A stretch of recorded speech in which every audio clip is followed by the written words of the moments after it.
नमस्कार, राजस्थान समाचार में आपका स्वागत है। पेश है राजस्थान की खास खबरें। पार्टी को पहले ही बताया था कि मैं नहीं लड़ूंगा चुनाव, सुदर्शन सिंह रावत। कांग्रेस नेता सुदर्शन सिंह रावत ने राजसमंद से चुनाव लड़ने से इनकार कर दिया है। इसके बाद पार्टी ने हालांकि अभी तक दूसरा प्रत्याशी घोषित नहीं किया है, लेकिन इस पूरे मामले में गफलत क्यों हुई, इसको लेकर सवाल उठ रहे हैं। वहीं पूर्व विधायक सुदर्शन रावत का कहना है कि वो पार्टी को पहले ही इस बात से अवगत करा चुके थे कि वे चुनाव लड़ने की स्थिति में नहीं है और पार्टी भी उनकी बात से सहमत थी। रावत का कहना है कि इसके बाद क्यों गफलत हुई, इसके कहने से टिकट जारी किया गया, इस बारे में उन्हें ज्यादा जानकारी नहीं है। राजस्थान में फैली मम्प्स नाम की बीमारी, बच्चों का रखे ध्यान। चिकित्सा एवं स्वास्थ्य विभाग ने सतर्कता बरतते हुए बच्चों व वयस्कों में होने वाले मम्प्स संक्रामक रोग के प्रसार पर नियंत्रण एवं रोकथाम के लिए गाइडलाइन जारी की है। वर्तमान में कुछ क्षेत्रों में मम्प्स रोग के कुछ केसेस सामने आए हैं। गले में दर्द, सूजन व अन्य शारीरिक कमजोरी के लक्षणों वाले इस रोग पर समय पर नियंत्रण एवं रोकथाम के लिए अतिरिक्त मुख्य सचिव शुभ्रा सिंह के निर्देश पर चिकित्सा विभाग ने गाइडलाइन जारी की है। क्षेत्रीय वन अधिकारी अनिल मीणा पर आचार संहिता उल्लंघन के लगे आरोप।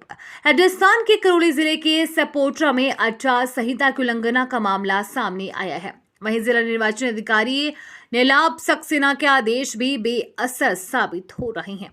क्षेत्रीय वन अधिकारी अनिल मीणा पर आचार संहिता के नियमों को ताक पर रखकर मनमर्जी से आदेश जारी करने के आरोप लगे हैं, जिसकी लिखित शिकायत चुनाव आयोग को भेजी गई है। शिकायत में बताया गया है कि रेंज सपोट्रा में अनिल मीणा ने राजस्थान सिविल सेवा अपील अधिकरण के आदेश पारित करते हुए 21 मार्च को मध्याह्न पश्चात रेंजर के पद पर बिना सक्षम अधिकारी अनुमोदन के कार्यभार एज्यूम कर लिया।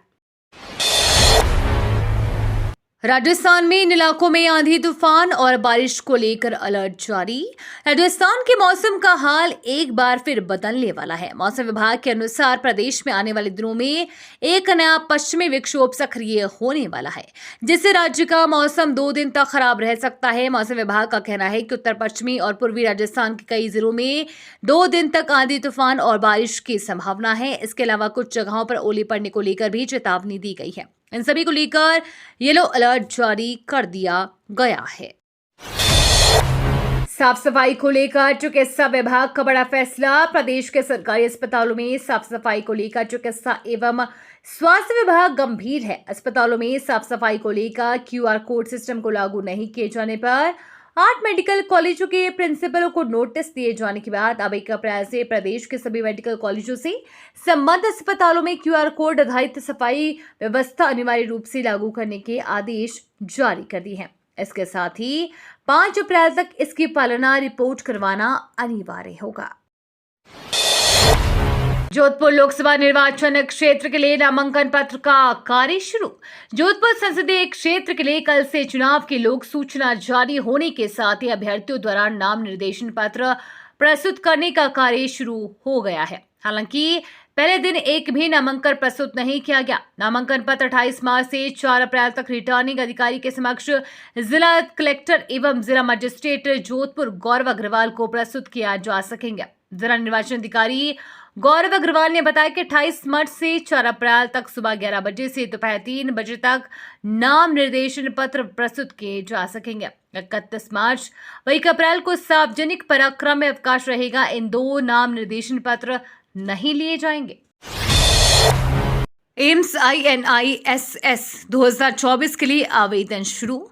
अखिल भारतीय आयुर्विज्ञान संस्थान ने एम्स INISS जुलाई 2024 सेशन के आवेदन प्रक्रिया शुरू कर दी है। जो भी उम्मीदवार राष्ट्रीय महत्व संस्थान सुपर स्पेशलिटी प्रवेश परीक्षा के लिए आवेदन करना चाहते हैं, वे एम्स की आधिकारिक वेबसाइट aimsexams.ac.in के माध्यम से अप्लाई कर सकते हैं। आधिकारिक नोटिस के अनुसार ऑनलाइन पंजीकरण की अंतिम तिथि 10 अप्रैल तक है।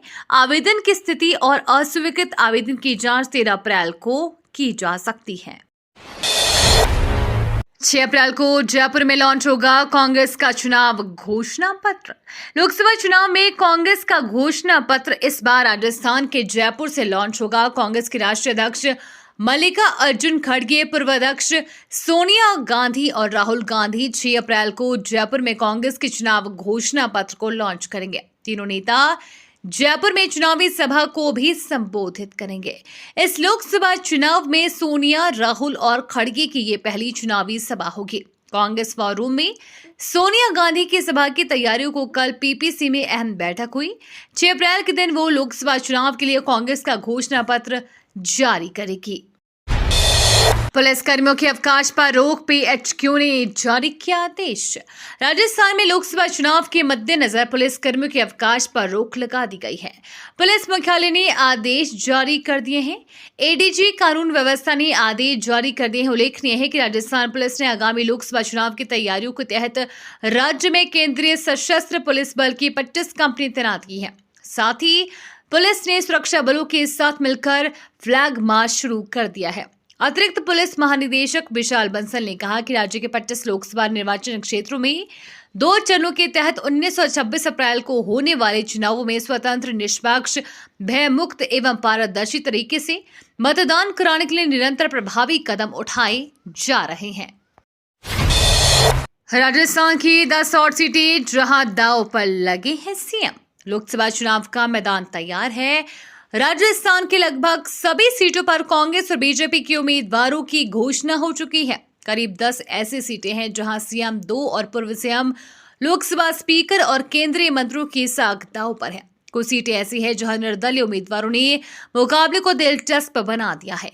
फिलहाल ये कहना जल्दबाजी होगी कि इस सीट पर बीजेपी या कांग्रेस उम्मीदवारों का पलड़ा भारी है। इस बार कांग्रेस के कई बड़े चेहरे मैदान में नहीं है, लेकिन पार्टी ने उन्हें कई सीटों पर कांग्रेस उम्मीदवार को जिताने की जिम्मेदारी सौंपी है। वहीं बीजेपी ने लोकसभा अध्यक्ष ओम बिरला, 3 केंद्रीय मंत्रियों और पूर्व सीएम वसुंधरा राजे के बेटे समेत कई वरिष्ठ चेहरों को मैदान में उतारा है। इस बार युवा मतदाता बनेंगे प्रत्याशियों के भाग्य विधाता। लोकसभा चुनाव की रणभेरी बज चुकी है। भाजपा और कांग्रेस के प्रत्याशियों के चुनावी दौरे भी शुरू कर चुके हैं। टोंक सवाई माधोपुर लोकसभा क्षेत्र में आयु वर्ग के लिहाज से सबसे ज्यादा वोटर युवा हैं। इनकी तादाद कुल मतदाताओं की आधी है, यानी जिसके पक्ष में इस वर्ग का झुकाव हो जाएगा वो प्रत्याशी दूसरे पर भारी पड़ेगा। इस बार युवा मतदाताओं की लोकसभा चुनावों में निर्णायक भूमिका रहेगी। जिस भी पार्टी विशेष के हक में इनके वोट पड़ेंगे उनका पलड़ा भारी रहेगा। इसी कारण सभी सियासी पार्टियां युवाओं को ध्यान में रखकर चुनावी रणनीति बना रही है। राजस्थान में इन योजनाओं का बच्चों को नहीं मिल पा रहा लाभ। प्रदेश के सरकारी स्कूलों में अध्ययनरत हजारों विद्यार्थियों को कई सरकारी योजनाओं का लाभ नहीं मिल पा रहा है। कारण ये है कि उनके आधार का प्रमाणीकरण नहीं हो पा रहा है। दरअसल शिक्षा विभाग ने ये जिम्मा शिक्षकों व संस्था प्रधानों को दे रखा है कि वे अपने विद्यालय के विद्यार्थियों के आधार प्रविष्टि व प्रमाणीकरण विभाग के शाला दर्पण पोर्टल पर अपलोड करें। शिक्षकों की ओर से आधार प्रविष्टि लगभग 90% हो चुकी है, लेकिन आधार प्रमाणीकरण अभी 62% ही हो पाया है। विद्यार्थियों के आधार कार्ड में संशोधन करवाने का काम अभिभावकों का है, लेकिन अभिभावक इसमें रुचि नहीं दिखा रहे हैं, जिसके कारण प्रमाणीकरण का आंकड़ा पूरा नहीं हो रहा है। ऐसे में सरकार की ओर से विद्यार्थियों के लिए लागू की गई योजनाओं का उन्हें पूरा लाभ भी नहीं मिल पा रहा है। राजस्थान में पहले चरण की 11 सीटों पर सीधा मुकाबला। राजस्थान में लोकसभा चुनाव को लेकर बिसात बिछ चुकी है। प्रदेश में पहले चरण की 12 सीटों पर नामांकन प्रक्रिया पूरी हो गई है। 12 में से 11 लोकसभा सीटों पर भाजपा उम्मीदवारों का कांग्रेस और उसके सहयोगी दलों के 2 उम्मीदवारों से सीधा मुकाबला है, लेकिन दौसा लोकसभा सीट पर कांग्रेस को झटका लगा है। यहां कांग्रेस में हाल ही में शामिल हुए नरेश मीणा ने टिकट नहीं मिलने पर निर्दलीय नामांकन दाखिल कर दिया है। ऐसे में दौसा सीट पर त्रिकोणीय मुकाबला देखने को मिलेगा।